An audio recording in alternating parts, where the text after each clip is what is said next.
Hi everyone, another chainsaw video.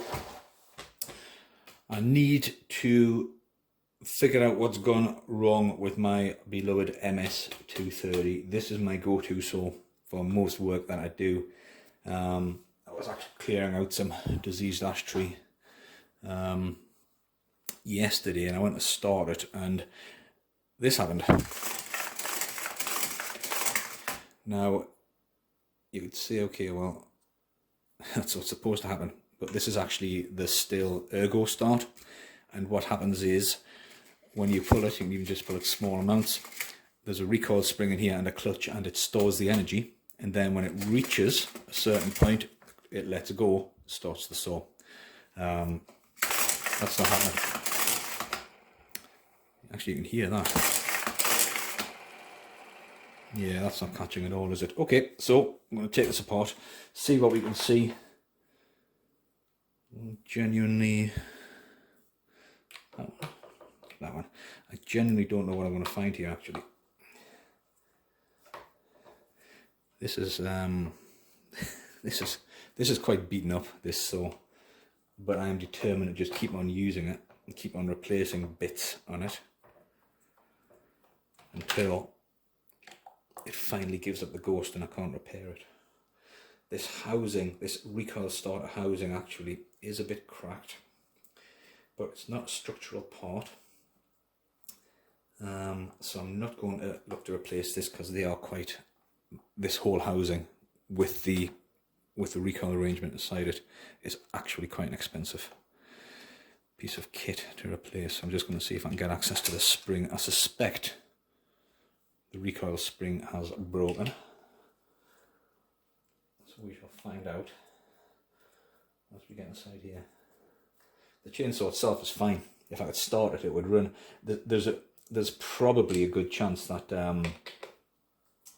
I could stick an old non-Ergostart recoil spring arrangement in here and just start it. I just have it start like a regular chainsaw, but it's one of the things I do like about this, that comes out of there, oops. One of the things I do like about this, the Ergostart, is with this saw, especially when you're doing domestic work, the saws are stopping and starting constantly. And if you have to do a full heave every single time, your arms are hanging out the sockets by the end of the day. Right. I should probably take this off. See if I can get it out without taking it off.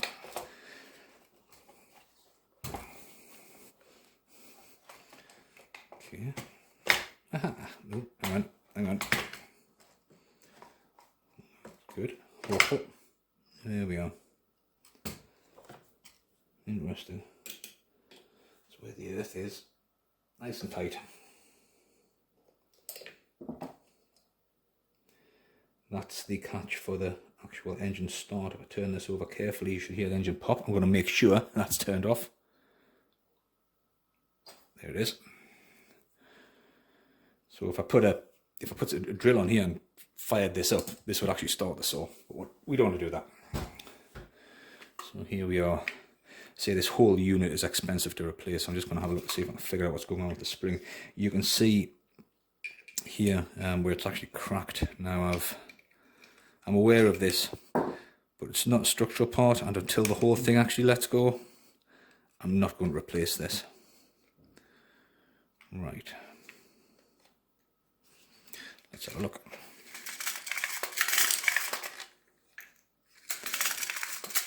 Yeah, that should be catching there, and it is not.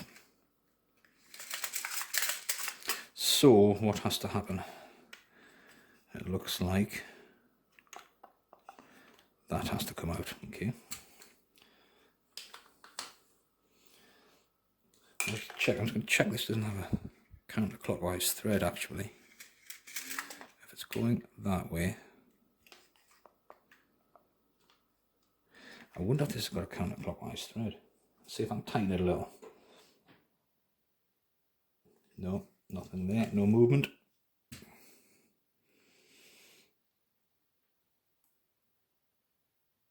Wow, that's tight.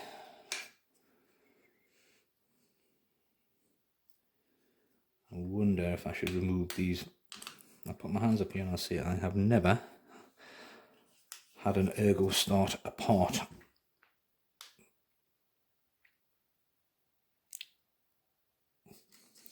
Doesn't want to tighten, doesn't want to loosen. What's going to have to. I wonder if I need to get that circlip out first. Let's give that a go. Okay, I'm just going to pause the video for 2 seconds. Okay, I'm back. Let's have a bit of a prize around. See what we've got.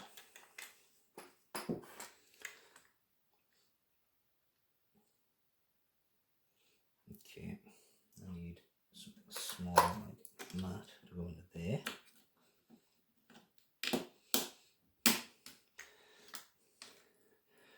I wonder if I could. One in there and one in there. Can you still see this? Can you see what I'm trying to do here?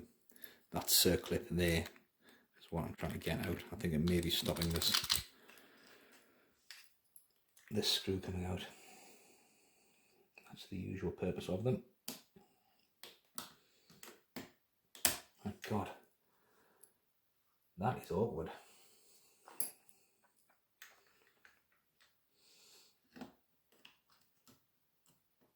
I also get the feeling that if this one goes flying across the room and I can't find it, I'm not going to be able to find a replacement very easily, so I need to be careful with it.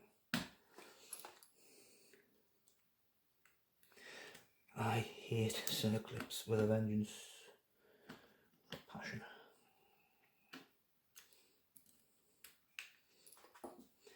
Maybe I can get two in here and prise it apart. This is so awkward.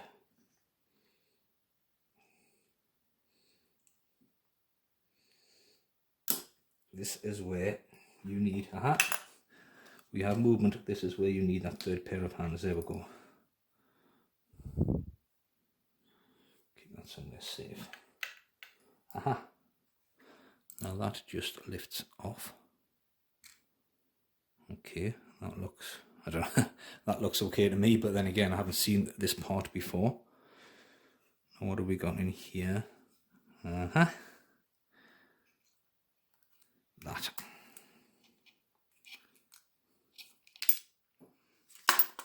Oh, the whole thing comes out. Oh yeah.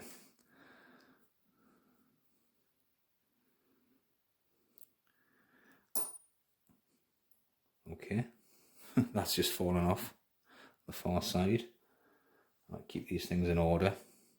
Well, firstly, the Recoil start arrangement, that looks fine. That looks fine. Good. That is the end of the Recoil spring. I need to order a new Recoil spring and I need to fit it into here. You can see where, I'm hoping you can see there where it has broken off. Right. There is also a needle bearing in there, which I need to be, two needle bearings. I need to be careful I don't lose those or mess those up. I think those there, those 3 screws there should come out. Okay, let's see if I've got something small enough. Don't think I do.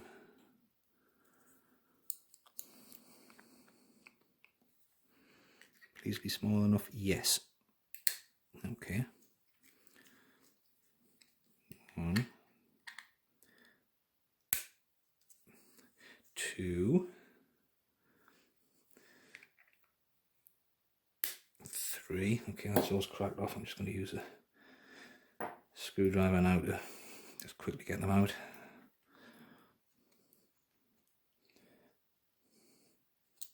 One. I just really want to see what's going on in here. It's probably going to be a couple of days before I can get a spring and I'll have to come back to this video.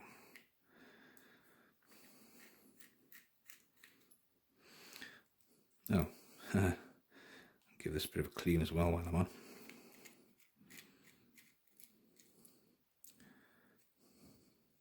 If you don't take your saws apart, you don't realise just how much of the dirt actually finds a way in to the inner workings, the parts you don't normally see.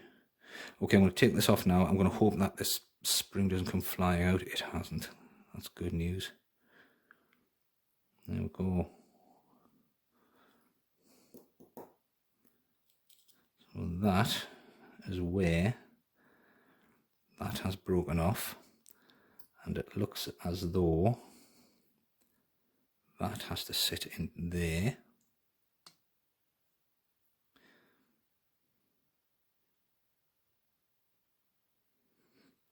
Like that.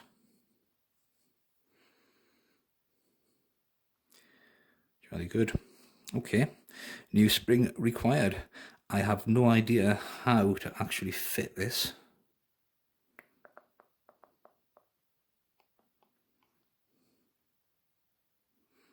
But it will be fun to find out.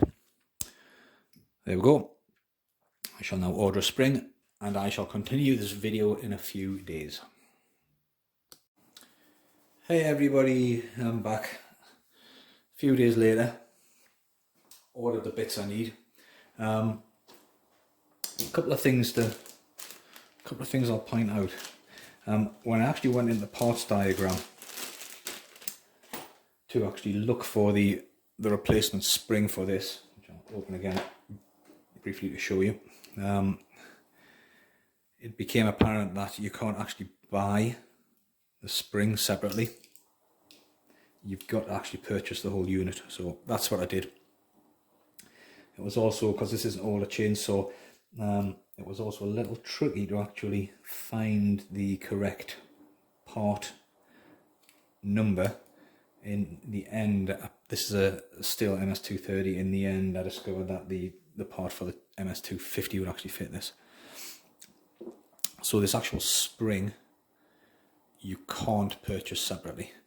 What you need to do is purchase the whole unit. Part number, oh, I've stuck something over on top of it. There you go, that's the part number there. But what I actually did was I looked at the part number as written inside there, and that was what I went from. And I saw that this actually had the same printed part number on the actual unit. So this is what we got. And you can immediately see that is present and intact, whereas on this one it is not. So it should be a relatively straightforward process. It's already has some what's that, lithium grease, Vaseline, I don't know, in the unit. That's okay. Okay, let's put this thing back together. The other thing I was going to mention was that when I was looking at the parts diagram, I was looking for what I've been calling a recoil spring. This technically is not the recoil spring. This is a, if you like, it's an energy capture spring. But when I was looking at the parts diagram, I did actually spot the correct recoil spring for this part of the unit, the bit that does that, which is fine. And by my reckoning, if this spring was good to go, then the actual recoil spring itself in here is probably getting ready to let go. So while I was on, I purchased a new actual recoil spring. I'm not going to fit that today. What I'm going to do is wait until either the recoil spring goes or the starter cord breaks, and at which point I'll replace the starter cord and the recoil spring. But at least now I have this good to go. Okay, so let's reassemble. First, we have this.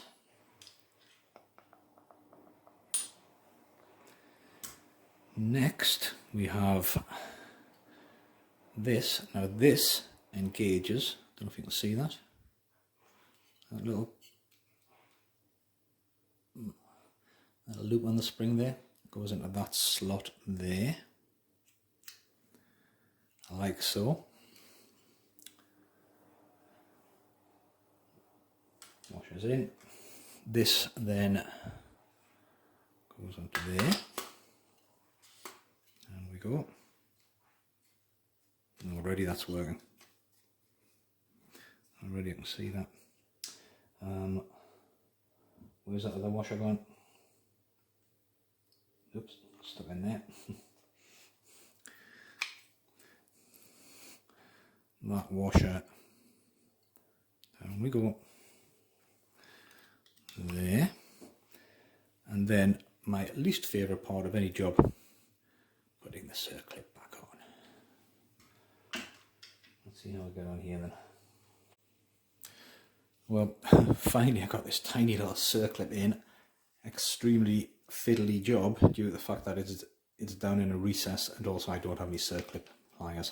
But anyway, here we have the finished article. This looks hopeful.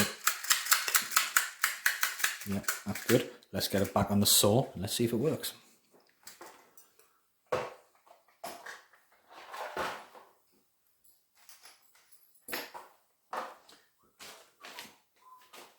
I need that.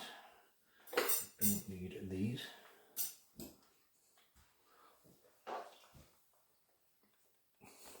Okay. Ooh, don't drop that down there.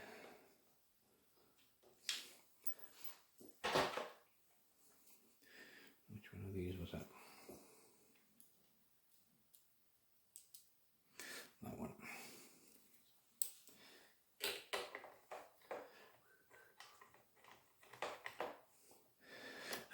When I first dismantled this, I did think I would have to take all of this off to actually get this positioned, but I don't think I have to. Get that under there. As with all things chainsaw related, it will make my life a lot easier if I do, but I'm just not going to. Okay, let's get that spinning a bit.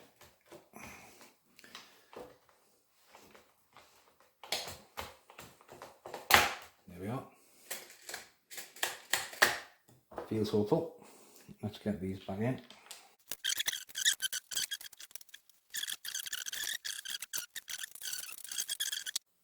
Right, let's see what happens. I'm not going to turn this on.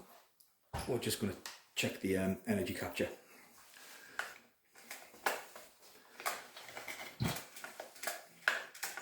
Yeah.